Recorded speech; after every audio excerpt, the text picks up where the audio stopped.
What do you guys know about interns? They're hard to get. Yes, that's exactly what I was thinking. And I mean, just in my situation, the store where I sell my jewelry has contacts and connections with O'More, and they have interns, and it's hard to get one. Did you know they're illegal? I had no idea. Because they're illegal. It's illegal to use an intern. If it profits your business in any way, they're illegal because of minimum wage laws. But What they're wanting you to do from O'More, they're wanting you to bring in the person and teach them how to do something, but they can't do anything that would profit your business. So, for example, the best example that I can come up with to describe, CSX, the train company, got into like a great deal of trouble, like millions of dollars worth of fines, because they had all these interns going through and checking things in their trains or working on their trains.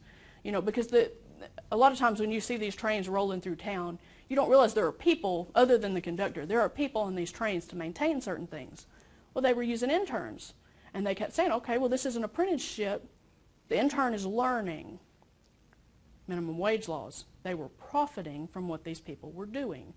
So CSX has this agreement with the government. They have to educate so many interns a year. So what CSX had to start doing is taking within their rail yards and having these interns drive back and forth across the rail yard, doing their jobs. So they learned what they were doing, but the company couldn't. So they were basically doing it for naught. They were creating a simulation of a normal track run so they could learn their job. But CSX could not profit or do anything productive from using them because of minimum wage laws.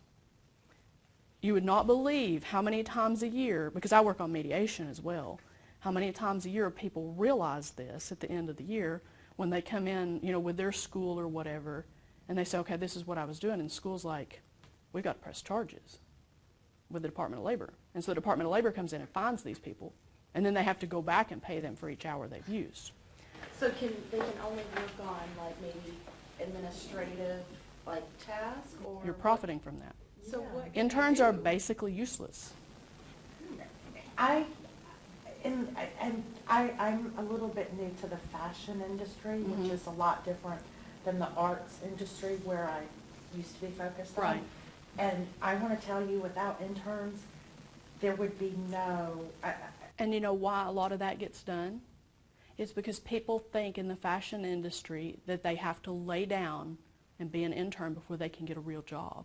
Well, and they, I mean... And they I've do it. heard And that's the whole reason. That's yeah, the whole big reason designers and stuff. nobody ever stands up and says, this is what they're doing. They're getting away with it. It's illegal, but they're getting away with it. Oh, yeah, I mean, So- yeah. Now, there's a difference. Now, I've had this come up because I work with musicians as well. And they're like, well, what about volunteers? Well, we had a lady, and this was a big, huge federal case. We had to go up to Washington, D.C. for this one, where they had a lady who was purchased in to a fan club. And she was the fan club president. And she was doing all this volunteer work, all this promotion for this musician. And then she got to the end of the year and realized, like, he was giving her stuff and giving the fan club things like free tickets and free T-shirts and stuff. She sued him. And it ended up costing him almost $400,000 because of minimum wage Some of laws. these, the schools, you know, require that these That students they do internships. internships. So what do you do to protect? I mean, how are they promoting something illegal? Student teachers, I mean, you know, just all sorts of different kinds of classes. I mean, like you said, you know, the art school, and there's actually was MTSU that I had met through Nashville Wedding Planners, a couple interns. They have interns working for them. I'll get them in trouble. No, but so so I met these great couple girl students, and they suggested they went to MTSU, and so I had contacted them, and there's a whole department. There's a woman in charge of placing these students in different internships. Now they're working for credit work. Now, this is where the lines get fuzzy.